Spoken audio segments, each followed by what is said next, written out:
खुलुमबाय गिबियावनो बड' जबनि चेनेल नायगिर नोंथांमोनखौ बयखौबो चेनेलाव बरायना लाग्रोनाय जाबाय। जोंहा पीएम किसान सम्मान निधि योजनानिफ्राय मोनसे इम्परटेन्ट आपडेट ओंखारना फैदों। बे आपडेटखौनो नोंथांमोननो बे भिडिअनि गेजेरजों खोन्थाहरनो सानदों आङो। जोंहा फार्मार्सफोरा जायफोर बिथांमोना पीएम किसाननि एकाउन्ट दङ, जिथि इनस्टलमेन्टखौ गाबोनहालागै मोनगोन होननानै जोंहा माखासे निउस ओंखारना फैदों। बिनि थाखायनो आं बे भिडिअखौ बानायदों। नोंथांमोना भिडिअखौ जोबजासिम नायलां माब्ला नोंथांमोना बे जिथि इनस्टलमेन्टखौ मोननो हागोन बिनि बागै आं नोंथांमोननो खोन्थाहरगोन बे भिडिअनि गेजेरजों। नोंथांमोना सोरबाफोर चेनेलाव गोदानै फैदोंबा चेनेलखौ साबस्क्राइब खालामना ला, बेबायदिनो नोंथांमोना आपडेटखौ मोनबाय थानो हायो। बे निउसआ जोंहा डिएनए निउसनिफ्राय फैदों। बे जाहैबाय जोंहा जि निउसनि आरो बेबायदिनो गोबां जोंहा निउस पर्टेल दङ, बिनि गेजेरजों बिथांमोना बे आपडेट होदों आरो। दा बिनिफ्राय बेहाय बुंदों प्राइम मिनिस्टार साबा पिएमआ सारप्राइज खालामनो हागौ होनदों फार्मार्सफोरखौ 16 डिसेम्बराव। नाथायबा बे निउसआ नंगौना नङा बेखौ गाबोनहालागैसो मिथिनो हागोन। नोंथांमोननियाथ' दासिमहालागै बांसिनानो जोंना 90 इनस्टलमेन्ट आरो 80 इनस्टलमेन्टआ जोंना बांसिनानो फैसा हाबनो हायाखै। दा बिनिखायनो माखासे प्रसेसआबो जागासिनो दङ। दा बिनिखायनो बुंनो हाया जेनेबा फैसाखौ नोंथांमोना बे जिथि इनस्टलमेन्टखौ गाबोनहालागैनो मोनगोन बेफोरबायदि दायो बुंनो हाया।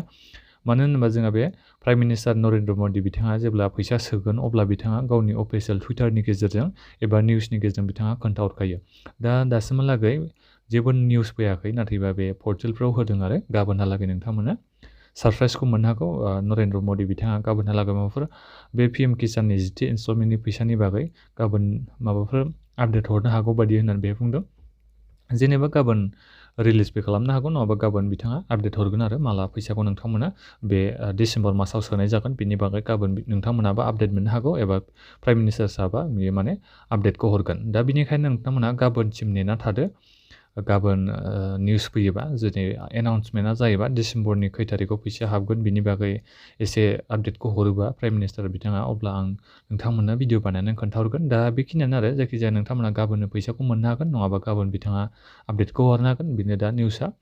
दा बेनिखायनो गावबागाव जायफोर नोंथांमोना 9थि इनस्टलमेन्ट मोनाखै, 8थि इनस्टलमेन्टखौ फैसाखौ मोनै नोंथांमोना सिन्था खालामनाङा। बिथांमोना खामानि मावगासिनो दं होनखादों। गोबां मानसिनानो फैसा नांथाना थादों होननानै बेखौ बुंखादों। दा बेनिखायनो नोंथांमोना जेबो सिन्था खालामनाङा।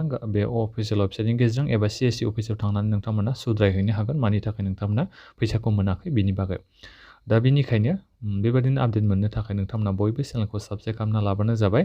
आरो बेजों लोगोसे बे पीएम किसाननि फैसाया फैगोन बोसोरनिफ्राय बारायनो हागौ बादि बेखौ नोंथांमोनाथ' आं सिगाङावनो खोन्थाहरखाबाय नोंथांमोननो, आरो नोंथांमोना एसे खबरबो मोनदों जानांगौ। फैसाया एसे बारायनो हागौ बादि 2000सो एसे बारायदेरगोन दा 4000 बेफोरबायदि जाहैनो हागौ। नोंथांमोना इनस्टलमेन्ट बेसिस फैसाखौ मोननो हागौ। दा बेनिखायनो आपडेट मोनबाय थानो थाखाय चेनेलखौ बयबो साबस्क्राइब खालामना लादो। आरो जायफोर नोंथांमोना एप्लाइ खालामनो सानदों सिएससि अफिसनि गेजेरजों नोंथांमोना एप्लाइ खालामनो नागिरबानो जाबाय सिएससि अफिसाव थांनानै। दा बेखिनियानोमोन। माबाफोर सोंनांगौ दङबा नोंथांमोना भिडिअनि कमेन्ट बक्सआव कमेन्ट खालामनो हागोन। गोजोन्थों।